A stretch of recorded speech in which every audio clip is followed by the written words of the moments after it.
Vous voyez comment les prix ont augmenté. C'est un truc de fou. Ça, ce sont les réalités que nous vivons. Et je vous dis, ce n'est que le début. C'est fou quand même. La Russie et l'Ukraine sont en guerre. Et certains pays, comme l'Allemagne, comme la France et plein d'autres pays en Europe, comme plein d'autres pays en Afrique, comme l'Algérie, sont touchés directement sur le plan des produits alimentaires de base par cette guerre-là. Il y a quelque chose qui ne va pas. Restez jusqu'à la fin de cette vidéo. Vous allez comprendre quelles sont les conséquences de cette guerre. Appelez à ce numéro si vous voulez vous faire coacher, sur le plan personnel comme professionnel. Revenons sur notre sujet. Il y a des conséquences qui commencent à se faire ressentir petit à petit dans le panier de la ménagère. Ça n'a pas encore atteint un niveau critique, mais ça a commencé. Ce matin, regardez les images. Je me suis arrêté dans un supermarché pour acheter de l'huile et de la moutarde. La bouteille d'huile que j'avais l'habitude d'acheter à 1,95 € coûte aujourd'hui 3 € et je crois 72 centimes. Je me dirige ensuite vers le rayon où j'ai l'habitude d'acheter la moutarde. J'arrive là-bas, il n'y a pas de moutarde. Je me dirige donc vers la vendeuse et elle me dit que depuis qu'il y a la guerre entre la Russie et l'Ukraine, les prix de l'huile ont augmenté. La moutarde se fait rare. Il y a 2 jours, j'étais à Nîmes. Il y a des magasins où il n'y a plus d'huile. Et là, ce n'est que le début. Alors moi, la question que je me pose, c'est celle-ci. Est-ce qu'il n'y a pas un sérieux problème au niveau du système économique des produits alimentaires de base? Nous sommes par exemple en Île-de-France. Est-ce que le blé que nous consommons ici, on utilise la farine, on utilise plein de produits. Est-ce que c'est la France qui produit cela? Moi, quand je voyage parfois en voiture, je vois plein de champs de tournesol et je suis étonné qu'avec tous ces champs-là, qu'on ait des problèmes d'huile en France. Je suis étonné.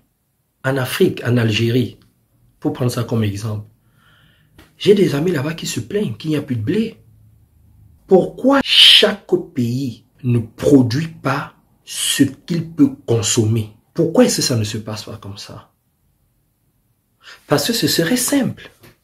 Cela ne veut pas dire qu'il ne faut pas consommer les produits qui viennent d'ailleurs, mais que tout un pays dépende d'un autre pays en termes d'aliments, de produits de base. Il y a un sérieux problème. Regardez l'Allemagne. L'Allemagne dépend de la Russie en ce qui concerne le gaz. Même sur le plan écologique, il y a un problème. Parce que ces aliments-là, on les transporte à travers les bateaux, les avions, les camions. Donc, on dépense de l'essence, du pétrole. Et ça pollue. Déjà, ça réglerait ces problèmes climatiques dont on parle là. Parce qu'en termes de transport, si chaque pays se spécialisait en se basant sur ses terres, sur son climat, pour produire en grosse quantité ce qu'il consomme, ça changerait beaucoup de choses. Par exemple, en Afrique, on a des tubercules. On peut monter des entreprises, des industries qui vont fabriquer, qui vont transformer par exemple le manioc, l'igname. On peut faire des farines à base de ces aliments-là. On a l'huile rouge, l'huile de palme, qu'on peut transformer. Il y a beaucoup de choses qu'on peut faire. Pourquoi est-ce qu'on dépend toujours des autres pays? Voilà les conséquences. Il suffit que ces pays-là soient en guerre ou aient des problèmes et les autres pays en pâtissent. Ce n'est pas normal. Le système économique sur ce plan des produits alimentaires de base a été mal structuré. Il y a un problème. Vous-même, vous ne voyez pas ça. Vous-même, vous ne voyez pas ça. Dites-moi. J'ai l'habitude de dire que pour l'instant, le panier de la ménagère n'est pas encore vraiment touché. Ça n'a pas encore atteint le seuil critique où chaque individu va se dire non, là je n'en peux plus. Aujourd'hui, l'huile a augmenté. Il n'y a plus de moutarde. Demain, est-ce que ce sera pas le sucre? Ce sera pas un autre produit? Etc., etc. Et c'est là que les gens vont commencer à prendre conscience. Les gens sont en train de se rendre compte que l'Ukraine et la Russie sont des pays riches. Parce qu'on pensait que la Russie, c'était simplement au niveau de l'armement. Comme ils ont la bombe nucléaire, on se disait, voilà, ça suffit et tout ça. Ils sont puissants seulement à ce niveau. Mais non, vous allez voir la richesse de l'Ukraine. Et je ne vous parle pas encore de la Russie. Ensuite, je vais vous parler de l'Afrique et comment l'Afrique doit tirer son épingle du jeu. L'Ukraine est le 5e exportateur mondial de céréales et l'un des principaux exportateurs de fer et d'acier.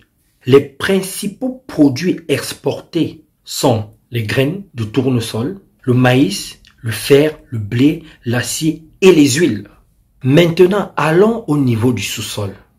Les principales ressources naturelles de l'Ukraine comprennent le minerai de fer, le charbon, le minerai de manganèse, le gaz naturel, le pétrole, le soufre, le graphite, le minerai de titane, le magnésium, l'uranium, le chrome, le nickel, l'aluminium, le cuivre, le zinc, le plomb, les métaux de terre rares, etc., etc.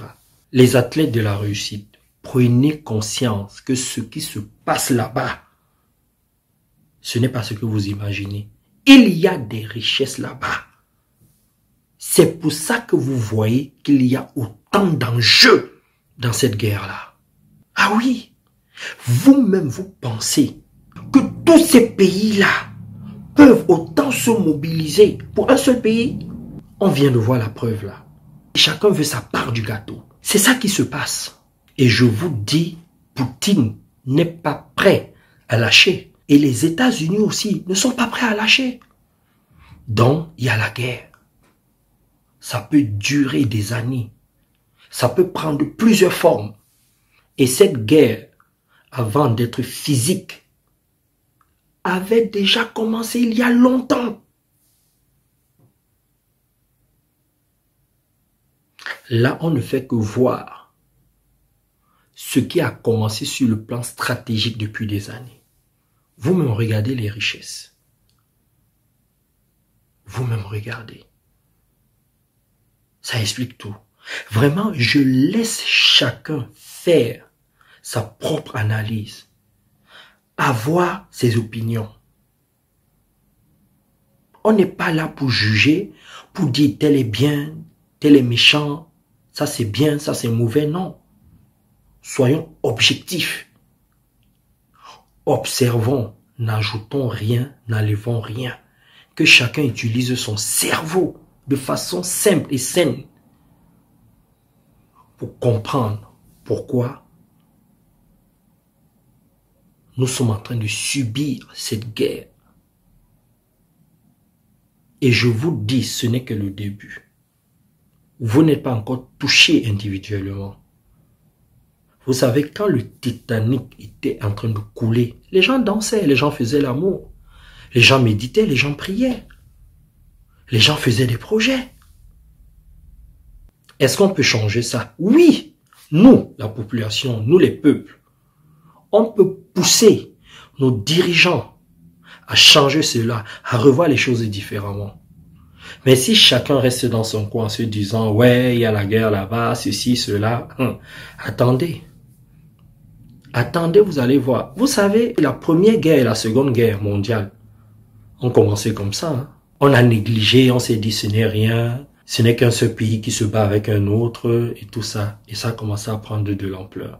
L'homme, dans sa tête, est illimité. Dès qu'il commence à avoir une petite victoire, il commence à avoir une vision beaucoup plus grande et ça peut aller beaucoup plus loin. personne d'entre nous là avons demandé cette guerre. Personne. Je vous dis, toutes les guerres mondiales ont commencé comme ça. Prenez conscience de ça. Parce que ce que nous sommes en train de voir là, c'est que un pays qui regorge autant de ressources naturelles, si ce pays-là est bien entouré, si ce pays-là a des dirigeants visionnaires, des patriotes, mais des vrais, hein, pas des patriotes de façade, ça change tout. Et ce pays va être courtisé par plein d'autres pays. Et là, ce pays qui est courtisé peut mettre en place les règles du jeu. Même si ce pays n'a pas d'armes nucléaires, ce pays peut s'arranger, peut bien s'entourer et changer les choses. L'Ukraine est un pays important. La preuve, nous tous, nous sommes en train de voir. Les pays dans le monde entier sont en train de se mobiliser pour sauver ce pays parce qu'il y a des richesses. Maintenant, je vais vous parler de l'Afrique. Parce que nous, Africains, n'avons pas encore compris vraiment les enjeux de ce monde. Je vous dis simplement que regardez ce qui se passe entre l'Ukraine et la Russie. Et il y a des pays qui commencent à ressentir cela. Si l'Afrique décide pendant 2 semaines, je ne vous parle pas d'1 mois, de 2 mois, 2 semaines de tout bloquer, de bloquer son sous-sol et empêche toutes ces grandes entreprises-là qui viennent tirer nos ressources naturelles de s'approvisionner, vous-même vous allez voir ce qui va se passer dans le monde. Il y aura des gens qui vont souffrir. Je vous donne des exemples simples. Écoutez-moi bien et observez ce que je dis et analysez de façon objective. Bien que les terres n'aient pas encore déployé tout le potentiel, c'est probablement le sous-sol africain qui regorge de plus de richesses. L'Afrique possède à elle seule plus de 60 types de minéraux différents, totalisant ainsi 1/3 des réserves minérales mondiales, tous minéraux confondus. Ah oui! Vraiment, partagez-moi cette vidéo. Africain, Africaine, tu dois prendre conscience de qui tu es. Tu dois prendre conscience que tu dois te battre pour libérer ton continent. Tu dois sortir de la peur, de te dire, je ne vais pas me battre pour mettre les vrais dirigeants, je ne vais pas me battre. Tu dois sortir de tes peurs. Tu dois commencer à prendre conscience que tu es né dans un continent riche et que tu as donné mandat à certaines personnes pour gérer ces richesses-là et que certaines personnes gèrent mal ces richesses-là.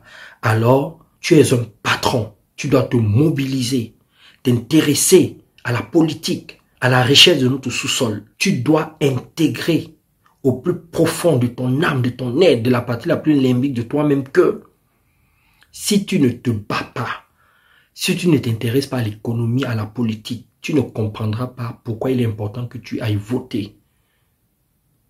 Que tu mobilises les gens autour de toi pour aller voter, pour trouver les meilleurs dirigeants qui vont bien gérer nos richesses. Tu dois comprendre cela. Je vais encore beaucoup plus loin pour que tu comprennes. Prenez conscience de ce que je suis en train de dire là. Ne négligez pas. En Afrique de l'Ouest, le sous-sol recèle la plus grande réserve du monde de bauxite, estimée à 40 milliards de tonnes et plus de 20 milliards de tonnes de minerais de fer, des diamants, de l'or et des quantités indéterminées d'uranium. Je suis en train de vous parler des richesses. Je ne vous parle pas du bois, de la faune, de tout ce que vous connaissez. Je vous parle en termes de minerais.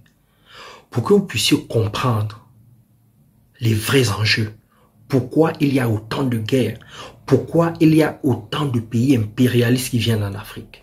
Je vais vous parler d'un deuxième pays africain qui regorge énormément de richesses en termes de sous-sol. La plupart des pays en Afrique sont comme cela. La République démocratique du Congo possède des gisements d'une 50aine de minéraux, mais seulement une 12aine est exploitée. Qu'est-ce qu'on retrouve dans le sous-sol du Congo, Kinshasa? Le cuivre, l'argent, l'uranium, bien sûr par Areva. Vous savez comment ça se passe avec ces grandes entreprises-là qui viennent prendre nos richesses et tout, sont pas des entreprises africaines. Hein. La République du Congo possède aussi le plomb, le zinc, le diamant, l'or, l'étain, le manganèse et quelques métaux rares comme le coltan.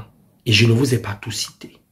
Qu'est-ce que je veux vous faire comprendre à travers toute cette richesse? C'est ceci. Les portables que les gens possèdent dans le monde entier, les voitures que les gens possèdent, les chaises où s'asseyent la plupart des hommes religieux, des ministres, des rois qui se trouvent dans le monde entier, tout cela dépend en grande partie de l'Afrique. Le portable que vous achetez aujourd'hui à 500 €, si l'Afrique décide de fermer son sous-sol, de fermer ses frontières, de se replier sur elle-même et décide de réfléchir à partir d'elle-même, vous allez voir que ce portable qui coûte 500 € va coûter 20 000 €. Parce que ces sociétés-là vont trouver les matières premières où pour fabriquer leur portable. Ils vont trouver l'uranium où. La plus grande partie vient de l'Afrique. Que ce soit les routes dans certains pays, que ce soit les avions que les gens fabriquent, les bateaux, les satellites, même la bombe atomique. Les matières premières sont exploitées en Afrique pour fabriquer tout ce que je vous dis là. Et ce qui me rend dingue dans tout ça, c'est que les Africains en parlent, mais ils n'ont pas pris conscience. Quand je vous dis que nous là, nous sommes bêtes, quand je dis nous, je continue à dire la conscience collective, parce qu'il y a des Africains qui sont très intelligents, non, mais qui sont freinés. Mais nous sommes bêtes, idiots. On ne réfléchit pas. On ne voit pas beaucoup plus loin que manger, acheter une voiture, mettre de l'argent en banque, montrer aux autres que nous avons réussi. Alors qu'on a tout. Le continent le plus pauvre. Et pourtant, c'est le continent le plus riche. Regardez tout ce que nous avons. On voit seulement ce qui se passe entre l'Ukraine et la Russie. On voit comment certains pays souffrent déjà. Imaginez si nous, on décidait de fermer notre sous-sol. Qu'est-ce qui se passerait? Vous imaginez un peu? Et là, je ne vous ai pas tout dit. Je ne vous ai pas parlé du bois, de tout ce qu'il y a dans nos mers, dans nos océans, du climat. Et on n'a pas d'industrie, non? C'est-à-dire, vous avez des peuples qui viennent chez nous, qui prennent du bois, qui prennent nos poissons, qui utilisent nos terres pour cultiver. Ils repartent avec tout ce qu'ils cultivent dans leur pays pour nourrir leur peuple. Ils viennent prendre nos matières premières, ils les transforment ici, là. Et en plus, c'est encore eux qui mettent en place le franc CFA, qui nous prêtent de l'argent, qui décident combien de CFA doivent circuler. Vraiment, on marche sur la tête. Hein. On marche sur la tête. Si on veut que chaque Français chez lui, que chaque Américain, chaque Anglais, chaque Espagnol, chaque Brésilien, chaque Indien, dans sa maison se dise l'Afrique est un continent important. Ces Africains-là sont des gens très intelligents. Il faut s'affirmer. Et pour s'affirmer, il faut tenir compte de ses richesses. Tout le monde le dit, l'Afrique est riche, mais les gens ne savent pas que les portables qu'ils ont, les voitures dans lesquelles ils roulent, la plupart de ces matières-là viennent de l'Afrique. La plupart des gens ne savent même pas que les chaises où ils s'asseyent, les tables où ils mangent, ces produits-là viennent de l'Afrique. Ils ne savent pas. C'est vague dans leur tête. Regardez toutes ces grandes entreprises occidentales qui viennent exploiter nos matières premières en Afrique. Vous voyez comment ils se comportent? Et c'est encore les Africains qui supplient pour trouver du travail là-bas. Et on leur parle mal. Et même ces entreprises-là, qui ont les firmes ici, là, en Occident, quand un Africain vient, il n'est pas respecté. On devrait respecter chaque Africain qui va, par exemple, à Areva à demander du travail. Le DG de cette boîte-là devrait dire à l'Africain qui vient, écoute, c'est grâce à toi que je peux me faire un salaire de 20 000 € par mois. C'est grâce à toi que je peux nourrir mes enfants. m'acheter un jet privé. Mais ce n'est pas le cas. Vous pensez qu'il va le faire? Ce n'est pas à lui de le faire. C'est à l'Africain de s'affirmer. C'est à l'Africain de se dire maintenant, trop c'est trop, stop, je dois me faire respecter. On ne se fait pas respecter. Je vais terminer cette vidéo en vous parlant du pays le plus riche du monde en sous-sol. C'est l'Afghanistan. C'est le pays le plus riche du monde en termes de sous-sol. Il a des vastes réserves de cuivre, de fer, de bauxite, de zinc, d'or, de platine, d'argent, de chromite, d'uranium, mais aussi du mercure, du marbre, du talc, sans compter le pétrole et le gaz naturel. On comprend pourquoi il y a des guerres dans ce coin du monde. Je vous dis, observez bien notre société. Partout où il y a des guerres, sachez qu'il y a beaucoup de richesses là-bas.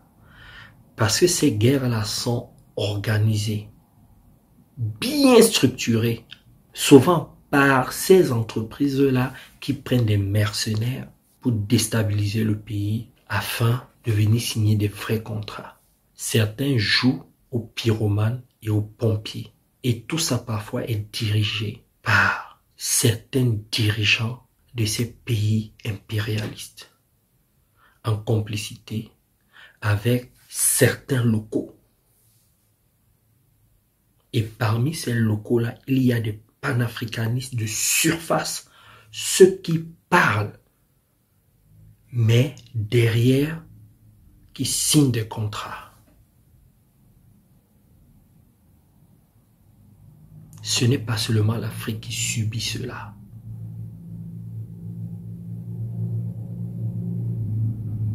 Ce n'est pas seulement l'Afrique. Quand vous voyez que Poutine est en train de se battre, il ne veut pas perdre l'Ukraine. C'est parce qu'il sait pourquoi. Quand vous voyez que Kadhafi s'est battu et qu'on a tué Kadhafi, et vous voyez ce qu'est devenu la Libye, vous comprenez pourquoi? Parce qu'il y avait beaucoup de richesses. Quand vous voyez qu'il y a la guerre au Mali, vous pensez que le golfe de Guinée est très loin de là. Dans tous ces pays-là où il y a des guerres, que ce soit en Afrique, au Moyen-Orient, vous pensez que c'est pour rien. C'est beaucoup plus profond que ça. Voilà l'Afghanistan qui est riche, mais qui n'est pas le pays le plus développé au monde. Voilà le continent africain, qui est le continent le plus riche, mais qui n'est pas développé. Chaque peuple doit se battre pour son pays, pour son continent. C'est ce que les Européens font. C'est ce que les Américains font. C'est ce que les Asiatiques sont en train de faire. Réveillons-nous, réveillez-vous. C'est très important. Abonnez-vous à ma chaîne YouTube, Brian Lambo. Bye bye.